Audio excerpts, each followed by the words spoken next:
कोई ज़रूरी नहीं है कि आप क्या खाते हो, क्या पीते हो। जैसे कई लोग बहुत शराब पीते हैं, बहुत सिगरेट पीते हैं, तब भी उन्हें कुछ नहीं होता, उनकी इम्यूनिटी पावर अच्छी होती है। मैं ये नहीं कहती शराब सिगरेट पियो, स्मैक पियो, कुछ नहीं करो। अगर करना है तो खुद लिमिट में करो। पर जो पीता है तो उसको फिर आदत लग जाती है, नहीं करना चाहिए। लेकिन अगर पी रहे हो तो आप मर जाओगे। अगर आपके कर्म अच्छे हैं ना, तो ये पीते हुए भी आप 90-100 साल की ज़िंदगी जी जाओगे। अगर आपने कर्म अच्छे किए होंगे, किसी बेगुनाह को तंग नहीं किया होगा, चाहे इंसान हो चाहे जानवर हो। और औरत को तो कैसी भी औरत हो, चाहे वो, मैं कहती तवायफ क्यों ना, आप पीछे हट जाओ, आप उसको कुछ एक शब्द नहीं बोलोगे। तो देखो, आपके कर्म अच्छे होंगे, आप हर चीज़ से लड़ जाओगे, कभी कोई गंदी बीमारी नहीं लगेगी। वरना मैंने ऐसे ऐसे लोगों को देखा है, इसका मतलब उन्होंने जो ज़रूर कोई कर्म गंदे किए होंगे, जो अपनी लाइफ इतनी अच्छी जी रहे हैं, अपना हर चीज़ का फॉलो कर रहे हैं, रूल फॉलो कर रहे हैं, योगा कर रहे हैं, हर चीज़ मेडिटेशन कर रहे हैं, सब कुछ कर रहे हैं, उनको भी बहुत गंदी गंदी बीमारियां लगी हैं, ठीक है, जिसका उन्होंने यकीन भी नहीं किया होगा। ज़रूर उन्होंने कुछ ऐसा किया जो उनको ये वाली सज़ा मिली।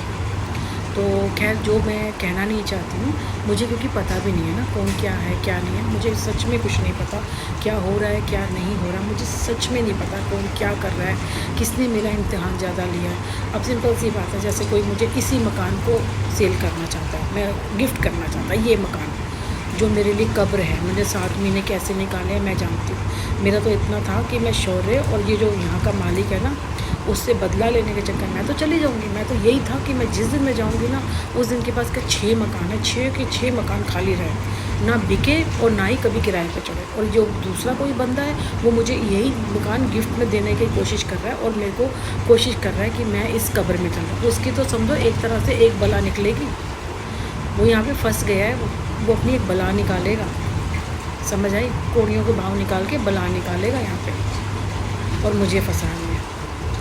खैर, मैंने कहा ना, मुझे तो हर सिचुएशन से निकलना आता है, मैं वो भी निकल जाऊँगी। फ़िलहाल तो मुझे, मैंने कहा ना, मुझे चाहिए नहीं, मुझे चाहिए ही नहीं है। मुझे मनी चाहिए, लेकिन मुझे बहुत सारे काम करने हैं। बेटे का एडमिशन कराना है, पढ़ाना है, मकान तो लेना ही लेना है, साथ में मैंने काम करने हैं।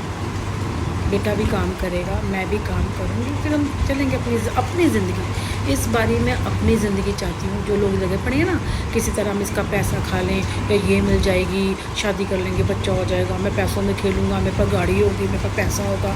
जो भी बंदे मेरे पीछे लगे हुए हैं ना, सब मरेंगे, सब मरेंगे। देखिए, सब कुछ ना कुछ जब इनके साथ होगा ना, तब ये पीछे हटेंगे, मरेंगे। मैं बोलती जा रही हूँ, लेकिन किसी को समझ ही नहीं आ रही है कि स्वार्थ के साथ मेरे साथ लगेंगे ना, सब मरेंगे। अगर अपने स्वार्थ के साथ मेरे साथ लगेंगे ना, सब मरेंगे। कुछ ना कुछ ज़रूर होगा, स्वार्थी होंगे, मेरी परीक्षा लेंगे तो मरेंगे, कुछ ना कुछ ज़रूर होगा। देखो, मैंने हर बारी सच बोला, हर बारी बोलती गई, सच बोलती गई। दूर रहो मेरे से। अगर आप मेरे लिए कुछ नहीं कर सकते ना, तो प्लीज़ दूर रहो, मैं अपने हिसाब से कर लूँगी मैं। अब मान लो, मैं किसी के ऊपर बेहद ट्रस्ट करती हूँ।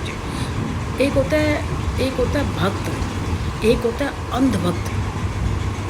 अंधभक्त होते हो आप अपने ठाकुर जी के लिए, माता रानी के लिए, भोलेनाथ के लिए, इनके लिए आप अंधभक्त होते हो। जो गुरु होते हैं, जो कोई मैन मेड है, जो हैं, उनके लिए आप भक्त हो, बन सकते हो, लेकिन उनके लिए आप अंधभक्त नहीं बन सकते, क्योंकि वो मैन मेड है।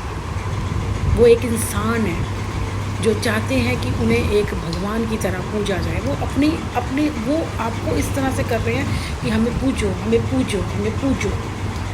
पूज लेते हैं भाई, कोई बात नहीं, पूज लेते हैं, पता तो चले कैसे पूजना है और क्यों पुजवा रहे हो। मेरे को पता तो चले ऐसा हमारे लिए क्या करा है जो तुमने पुजवा रहे हो। आई डोंट नो, मुझे नहीं पता।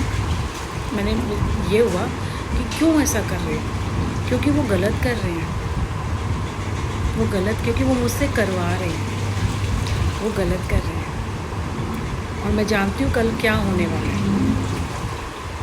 क्योंकि मैं सिर्फ ठाकुर जी को मानती हूँ, भोलेनाथ, जो सदियों से उन्हीं की पूजा कर सकती हूँ, उन्हीं को अपना मान सकती हूँ। अगर नॉर्मल इंसान है वो मेरे लिए करेगा तो मैं उसके लिए प्रे कर सकती हूँ, एक जैसे कहते हैं कुछ उनके लिए कर सकती हूँ। उन्हें भगवान मान के पूजा करने के लिए तब होगा जब उन्हें मुझसे कुछ नहीं चाहिए हो। वो ये भी नहीं चाहेंगे कि मैं उनकी पूजा करूं, या उनको मैं अंधभक्त की तरह, वो मेरे से कुछ नहीं चाहेंगे। वो मेरी मर्ज़ी होगी, जब मेरे को लगेगा